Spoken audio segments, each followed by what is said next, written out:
नमस्कार, आप देख रहे हैं हर खबर और मैं हूं आपके साथ जागृति खंतवाल। वक्त चला है 9 बजे की 9 ब्रेकिंग का। पहली और बड़ी खबर दिल्ली से आज होगी केंद्रीय कैबिनेट की अहम बैठक। पीएम मोदी बैठक की करेंगे अध्यक्षता। कई अहम मुद्दों पर होगी चर्चा। ये बड़ी और अहम खबर दिल्ली से आपको बता रहे, जहां आज केंद्रीय कैबिनेट की बैठक होगी तो वहीं पीएम मोदी बैठक की अध्यक्षता करेंगे। तो दिल्ली में आज केंद्रीय कैबिनेट की यह अहम बैठक होने वाली है। कई अहम मुद्दों पर इस बैठक में चर्चा की जाएगी और साथ ही साथ आपको बता दें कि पीएम मोदी बैठक की अध्यक्षता करेंगे। इस बैठक में कई अहम मुद्दों पर बातचीत की जाएगी, कई अहम चर्चाएं होंगी। तो ये आपको बता दें कि पीएम मोदी बैठक की अध्यक्षता करेंगे। तो आज केंद्रीय कैबिनेट की यह अहम बैठक होने वाली है। तो ये बड़ी और अहम जानकारी दिल्ली से, जहां दिल्ली में आज केंद्रीय कैबिनेट की बैठक होगी तो वहीं पीएम मोदी बैठक की अध्यक्षता करेंगे। बैठक में कई अहम मुद्दों पर चर्चा की जाएगी, कई अहम मुद्दों पर बातचीत की जाएगी। तो कई अहम फैसले भी इस कैबिनेट बैठक में लिए जा सकते हैं।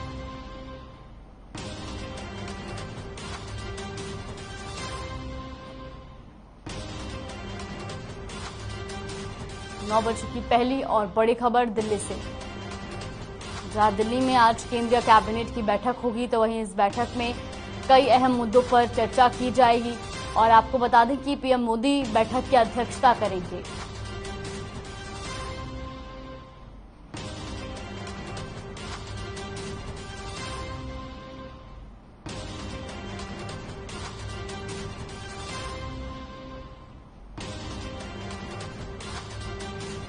तो ये बैठक कई अहम इस बैठक में कई अहम मुद्दों पर चर्चा की जाएगी, कई अहम मुद्दों पर बातचीत की जाएगी और इस बैठक में पीएम मोदी अध्यक्षता करेंगे। तो वहीं आपको ये भी जानकारी दे दें कि केंद्रीय कैबिनेट की इस बैठक में कई अहम फैसले भी लिए जा सकते हैं। सभी कैबिनेट मंत्री इस बैठक में शामिल होंगे और कई अहम मुद्दों पर इस बैठक में चर्चा भी की जाएगी।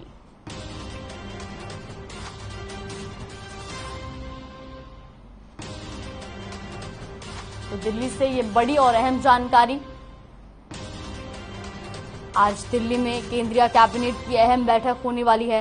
पीएम मोदी इस बैठक की अध्यक्षता करेंगे और इस बैठक में कई अहम मुद्दों पर चर्चा की जाएगी, कई अहम फैसले इस बैठक में लिए जा सकते हैं। और साथ ही साथ आपको ये भी जानकारी दे दें कि इस बैठक में केंद्रीय कैबिनेट के सभी मंत्री भी मौजूद रहेंगे।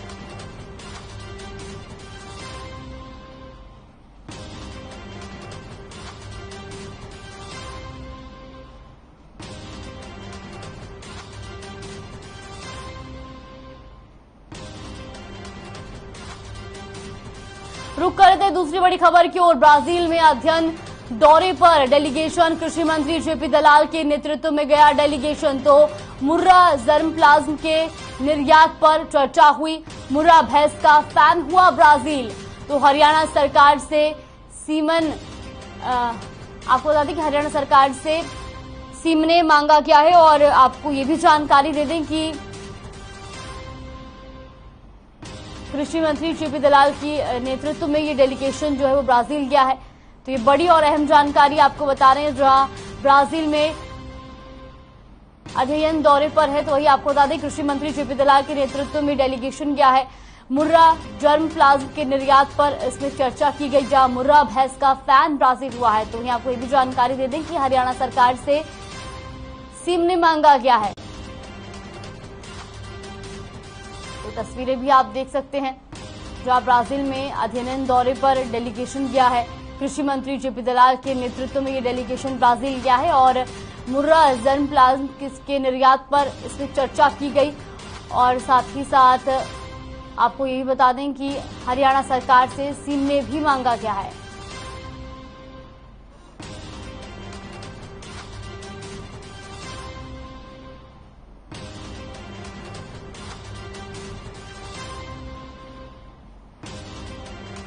मुर्रा जर्मप्लाज्म के निर्यात पर इसमें चर्चा की गई है। रुक कर तीसरी बड़ी खबर की ओर। जींद दौरे पर रहेंगे डिप्टी सीएम दुष्यंत चौटाला। उचाना में कार्यकर्ताओं से करेंगे मुलाकात। दोपहर 2 बजे कार्यकर्ताओं से मुलाकात करेंगे। तो वहीं आपको बता दें कि जन सुनवाई कार्यक्रम में लोगों की समस्याएं भी सुनेंगे। ये बड़ी और अहम खबर। राजीन दौरे पर रहेंगे डिप्टी सीएम दुष्यंत चौटाला। तो उचाना में दोपहर 2 बजे कार्यकर्ताओं से मुलाकात करेंगे डिप्टी सीएम। और आपको बता दें कि जन सुनवाई कार्यक्रम में लोगों की समस्याओं को भी सुनेंगे। इस वक्त की बड़ी और अहम खबर। जींद दौरे पर रहेंगे डिप्टी सीएम दुष्यंत चौटाला। तो उचाना में कार्यकर्ताओं से मुलाकात करेंगे। इसके अलावा दोपहर 2 बजे कार्यकर्ताओं से मुलाकात करेंगे डिप्टी सीएम और जिसके बाद जन सुनवाई कार्यक्रम में लोगों की समस्याओं को भी सुनेंगे।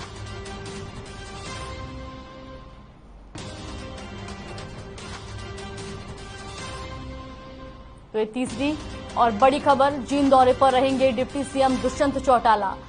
तो उचाना में कार्यकर्ताओं से मुलाकात करेंगे। इसके अलावा दोपहर 2 बजे कार्यकर्ताओं से ये मुलाकात की जाएगी और साथ ही साथ जन सुनवाई कार्यक्रम में लोगों की समस्याओं को भी डिप्टी सीएम सुनेंगे।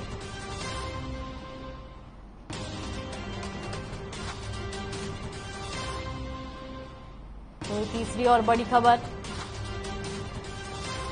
उचाना में कार्यकर्ताओं से मुलाकात करेंगे डिप्टी सीएम। तो वही दोपहर 2 बजे मुलाकात की जाएगी।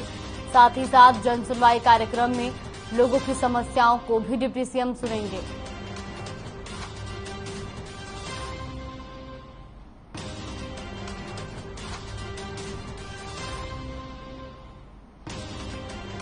तो ये बड़ी खबर। जींद दौरे पर रहेंगे डिप्टी सीएम दुष्यंत चौटाला।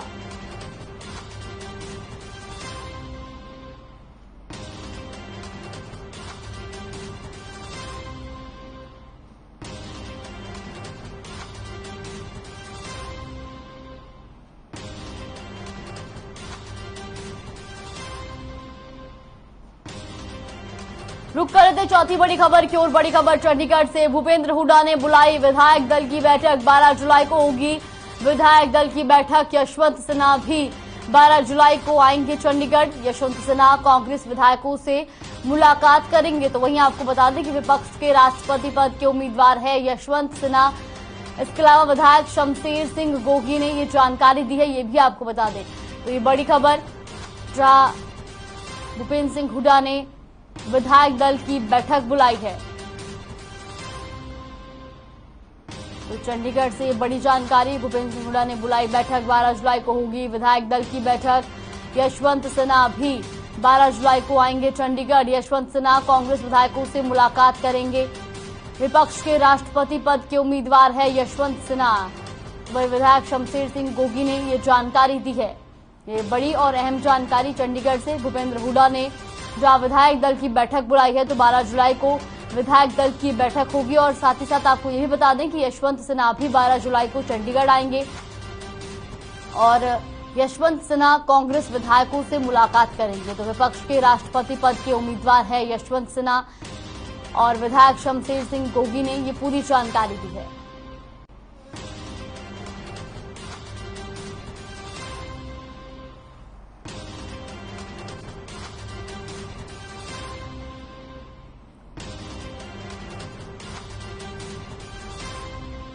तो ये बड़ी खबर। भूपेंद्र हुड्डा ने बुलाई विधायक दल की बैठक। 12 जुलाई को विधायक दल की बैठक बुलाई गई है। साथ ही साथ आपको ये भी जानकारी दे दें कि 12 जुलाई को ही यशवंत सिन्हा भी चंडीगढ़ आएंगे और यशवंत सिन्हा चंडीगढ़ में विधायकों से मुलाकात करेंगे। तो आपको बता दें कि विपक्ष के राष्ट्रपति पद के उम्मीदवार हैं यशवंत सिन्हा।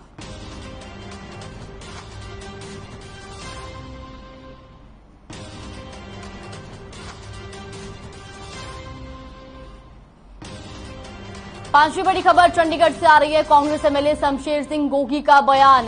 जेजेपी विधायकों की नाराजगी पर दिया बड़ा बयान। आपको बता दें कि उनका कहना है कि जेजेपी के कुछ एमएलए बीजेपी में चले जाएंगे। जेजेपी को खत्म करने में बीजेपी जुटी है, ये बड़ी जानकारी आपको बता रहे हैं। जहां कांग्रेस एमएलए शमशेर सिंह गोगी का बड़ा बयान सामने आया है। उनका कहना है कि जेजेपी के कुछ एमएलए बीजेपी में चले जाएंगे और जेजेपी को खत्म करने में बीजेपी जुटी हुई है। दुष्यंत से दूरी बनाना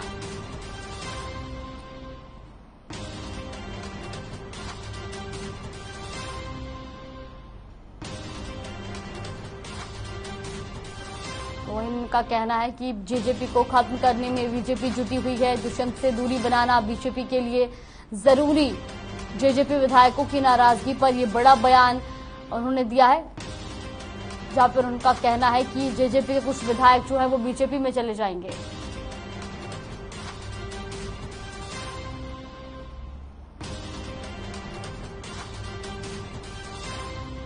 रुक कर छठी बड़ी खबर की ओर। बड़ी खबर सिरसा से। कार्यकर्ताओं की समस्या सुनेंगे रणजीत चौटाला। सिरसा आवास पर 11 बजे सुनेंगे कार्यकर्ताओं की समस्याएं। मौके पर करेंगे कई समस्याओं का निदान। तो मीडिया से भी रूबरू होंगे रणजीत चौटाला। बिजली मंत्री रणजीत चौटाला आज लोगों की समस्याएं सुनेंगे और साथ ही साथ आपको बता दें कि वो मीडिया से भी रूबरू होंगे। ये बड़ी और अहम जानकारी आपको बता रहे हैं,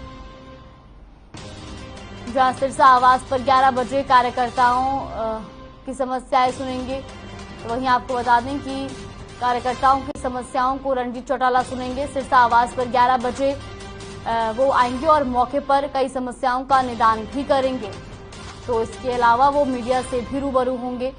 ये बड़ी और अहम जानकारी आपको बता रहे, जो बिजली मंत्री रणजीत चौटाला आज सिरसा आवास पर 11 बजे कार्यकर्ताओं की समस्याएं सुनेंगे और साथ ही साथ मौके पर उन समस्याओं का निदान भी करेंगे।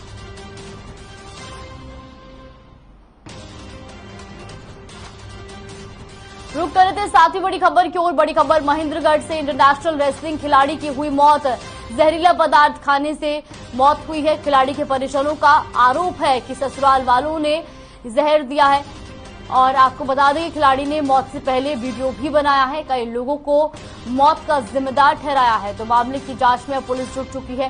ये बड़ी और अहम जानकारी आपको बता दें, जहां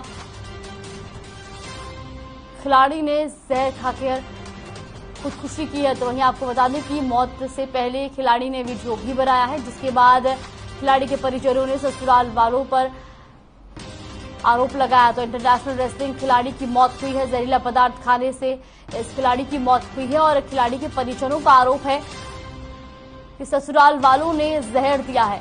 तो यह आपको ये भी बता दें कि खिलाड़ी ने मौत से पहले वीडियो भी बनाया और जिसमें कई लोगों को मौत का जिम्मेदार ठहराया है।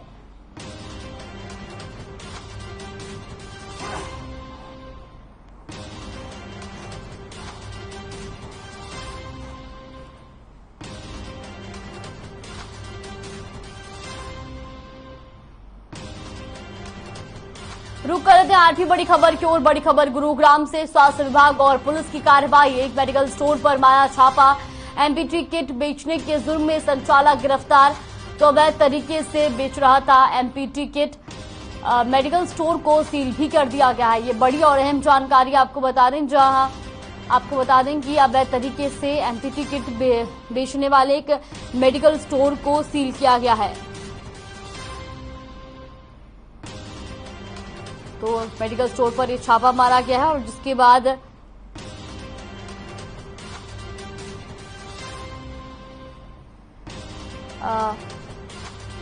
किट बेचने के जुर्म में संचालक को गिरफ्तार भी।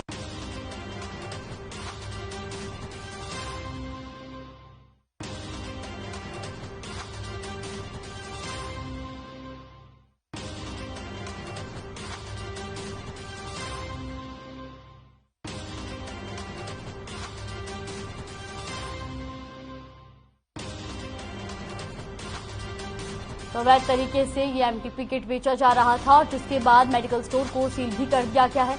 ये बड़ी खबर आपको बता रहे हैं गुरुग्राम से, जहां पर गुरुग्राम से बड़ी और अहम खबर। स्वास्थ्य विभाग और पुलिस की कार्रवाई देखने को मिली है। एक मेडिकल स्टोर पर छापा मारा गया और आपको बता दें कि एमटीपी किट बेचने के जुर्म में संचालक को गिरफ्तार भी किया गया है।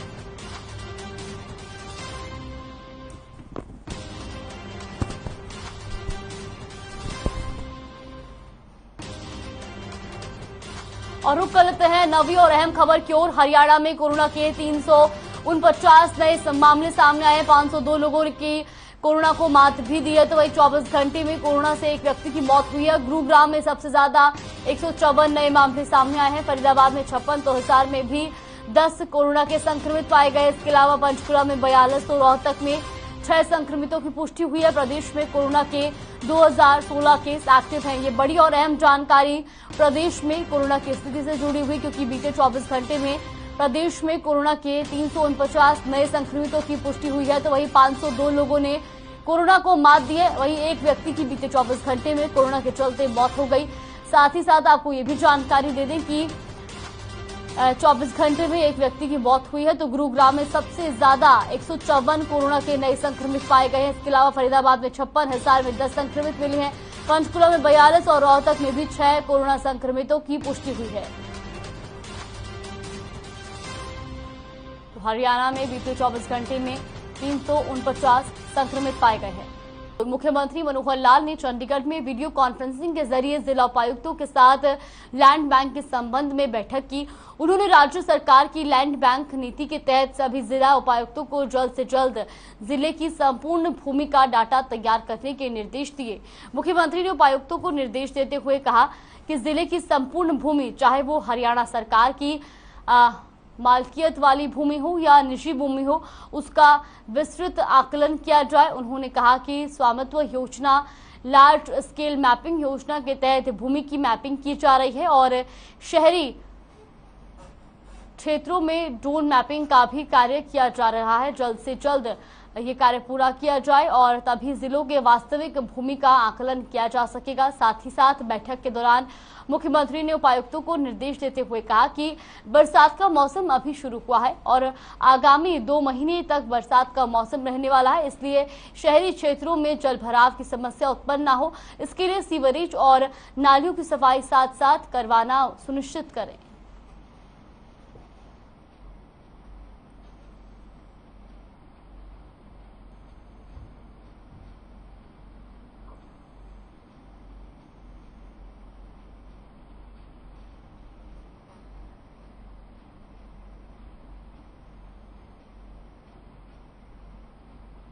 प्रदेश के सभी सरकारी स्कूलों में मिड डे मील की योजना को फिर से शुरू कर दिया गया है। तो वहीं आपको बता दें कि सरकार ने मिड डे मील बनाने वाली महिलाओं को बड़ा तोहफा दिया और उनके वेतन को दोगुना कर दिया गया है। आपको बता दें कि जहां पहले 3500 था तो वहीं उसको 7000 कर दिया गया है। इसके अलावा उन्होंने ERTC पोर्टल के तहत बाहरी रिटायर की भर्ती पर फैसला वापस लिया है।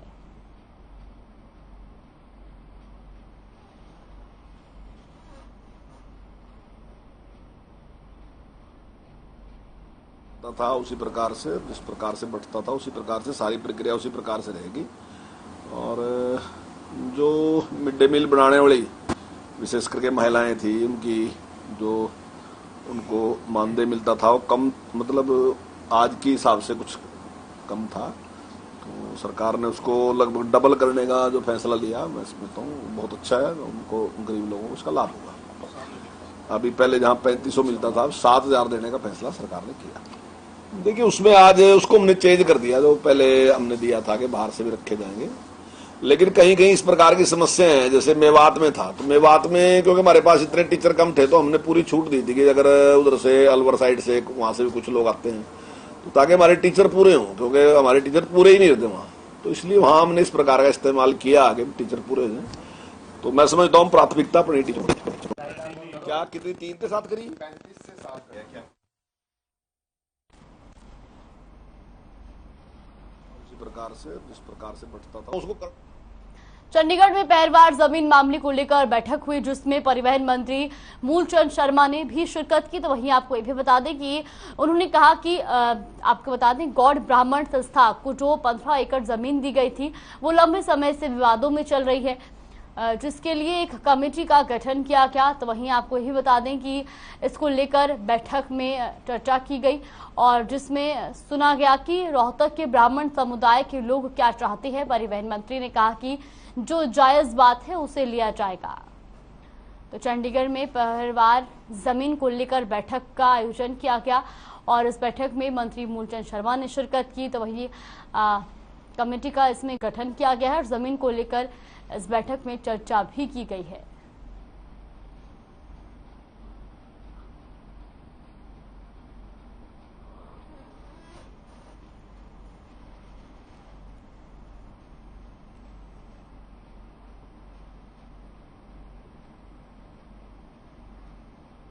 निकाय चुनाव में अभय चौटाला की ओर से पैसे बांटने की लगाए गए आरोप को लेकर बिजली मंत्री रणजीत चौटाला ने कहा कि मैंने अपने पिता चौधरी देवीलाल जी से राजनीति सीखी है, ओम प्रकाश और अभय चौटाला से नहीं।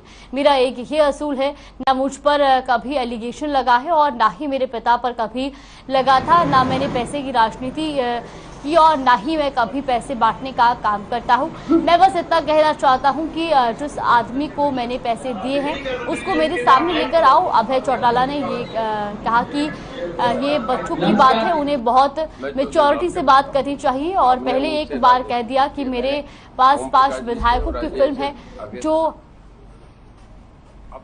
एक्सपोज कर सकता हूं। ना मेरे बाप पे लगा था।